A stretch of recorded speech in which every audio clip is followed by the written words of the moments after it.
पखो press club में पाकिस्तान तहरीक इंसाफ जे मरकज़ी अगवानन Safdar Ali Core i, Mohammad Ibrahim Abro ऐं सिकंदर अली खची प्रेस कॉन्फ्रेंस कंदे मीडिया सां ॻाल्हाईंदे चयो आहे त मादनी वसीलनि सां मालामाल सिंध खे खंडर बणायो वियो आहे।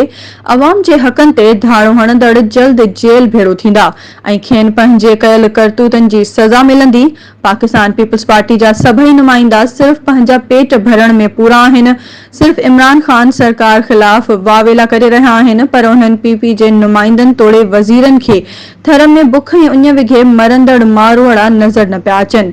पीटीआई अॻवान सफदर कोराई वधीक चयो त पीपीआई वारनि सिंध खे तबाही जे किनारे ते पहुचाए छॾियो आहे, जॾहिं त पीपल्स पार्टी सिंध अंदर करप्शन जी बाज़ार गरम करे छॾी आहे। सिंध जो हर हिकु सरकारी इदारो करप्शन जे वर चढ़ी वियो आहे, जंहिंजी असां सख़्त लफ़्ज़नि में मज़म्मत कयूं था। हुन वधीक चयो त हाणे इहो वक़्तु परे नाहे जॾहिं पीपी जा सभई करप्ट वज़ीर जेल में हूंदा ऐं सिंध जी अवाम सां इंसाफ़ थींदो।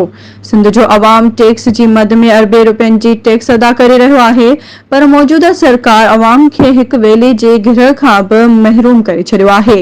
वज़ीरनि मुशीरनि जे घरनि मां करप्शन वसीले गॾु कयल किरोड़े रुपया निकिरी रहिया आहिनि, जेके अवाम जो लुटियल पैसो आहे। पखो रिपोर्ट अब्दुल वहीद मेयो।